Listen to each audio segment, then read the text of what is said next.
кыздардын укуктарын коргоо жана ошол зомбулуктан сактануу боюнча алдын алуу иштерин жүргүзүп жатабыз. Бул алдын алуу иштери биздин тренинг жана дискодебат болуп эсептелет. Тренингде өзүнүн оюн эркин айтууга үндөйбүз.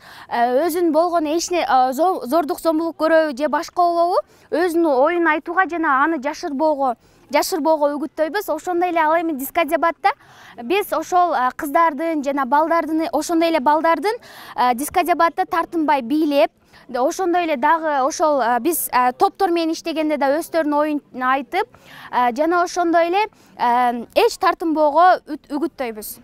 Анан эми ушул билим окуучулардын көз караштары кандай болот? Мен буга чейин өзүм эле барысы эле билет.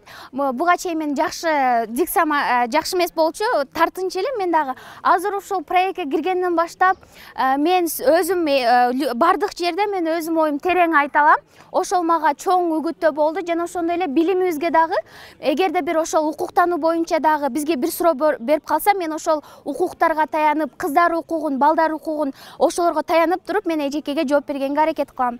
Анан мунагу ыймандуу Сүйлөшөбүз, кыздар чогулуп алып, биз бирдикте жумуш алып баралы, таза бололу. Биз кыздар бирдикте болсок, Кыргызстанда өнүгөт деп, биз өзүбүзчө сүйлөшүп, бул иш-чараны өткөзө калалы, тигини кылалы деп баарыбызын биз өзүбүздүн жакшы жактарыбызга дагы да жакшы нерселерди кошууга аракет кылабыз. рахмат окуу.